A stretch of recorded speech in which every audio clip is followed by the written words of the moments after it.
തോൾ ചേർന്ന് ജീവിക്കുന്ന ഒരു രാജ്യത്ത് അരാജകത്വത്തിന്റെ വിളവെടുപ്പ് നടത്തുന്നവരെ നാം തിരിച്ചറിഞ്ഞേ മതിയാകൂ. രാജ്യത്തിന്റെ നാനാഭാഗത്ത് ന്യൂനപക്ഷങ്ങൾ ആക്രമിക്കപ്പെടുന്നു. മെയ്ക്ക് ഇൻ ഇന്ത്യയും മൻ കി ബാത്തും പറഞ്ഞ് ഫാഷിസം നമ്മുടെ അടുക്കളയിൽ വരെ ഇടപെടുന്നു. ഭരണകൂട ഭീകരതയ്ക്കെതിരെയുള്ള ശബ്ദങ്ങൾ ഒറ്റ രാത്രി കൊണ്ട് നിശബ്ദമാക്കപ്പെടുന്നു.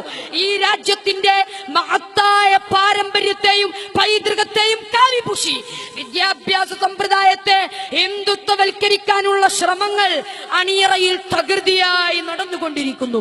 സമുദായങ്ങൾ തമ്മിലുള്ള പരസ്പര വിശ്വാസം അപ്രത്യക്ഷമായി കൊണ്ടിരിക്കുന്നു. രാഷ്ട്രത്തലവനായ രാഷ്ട്രപതി പോലും രാജ്യത്ത് വർദ്ധിച്ചു വരുന്ന അസഹിഷ്ണുത ഉണ്ടെന്ന് സംശയലേശമെന്ന് സ്ഥിരീകരിക്കുന്നു. എവിടേക്കാണ് ഈ രാജ്യം നീങ്ങിക്കൊണ്ടിരിക്കുന്നത്? എവിടേക്കാണ് ഈ രാജ്യം നീങ്ങിക്കൊണ്ടിരിക്കുന്നത്?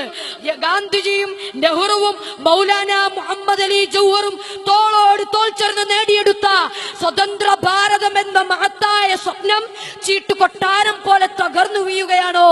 1000 ചോദ്യ ചിഹ്നങ്ങളാണ് രാജ്യസ്നേഹികൾക്ക് മുന്നിൽ ഉത്തരം കിട്ടാതെ അവശേഷിക്കുന്നത്. രാജ്യത്തിനെയും തെരഞ്ഞെടുപ്പുകൾ ഉണ്ടാകും. ഭരണകൂടങ്ങളും ഭരണ സംവിധാനങ്ങളും മാറി മാറി വരും. പക്ഷേ നാനാത്വത്തിൽ ഏകത്വം എന്ന മഹത്തായ മുദ്രാവാക്യം ഉയർത്തിപ്പിടിച്ച് മുന്നോട്ട് പോകാൻ ഓരോ ഭരണകൂടത്തിനും ഉത്തരവാദിത്വമുണ്ട്. ഇന്ത്യയുടെയും കുത്തകയില്ല. RSSന്റെ അരമനയിൽ കൊണ്ടുപോയി അടിയറവ് വെക്കാൻ ഈ രാജ്യം വർഗീയവാദികൾക്ക് അനന്തരമായി കിട്ടിയതുമല്ല.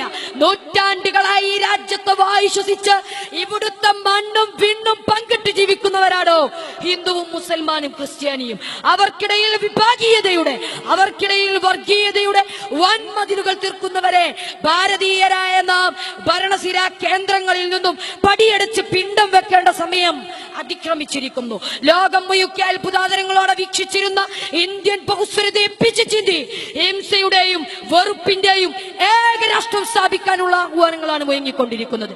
ഇതിനെതിരെ മതേതര ഇന്ത്യ എന്ന മഹത്തായ സങ്കല്പത്തെ നെഞ്ചേറ്റുന്നവർ ഒത്തൊരുമിച്ച് നിലകൊള്ളേണ്ടിയിരിക്കുന്നു.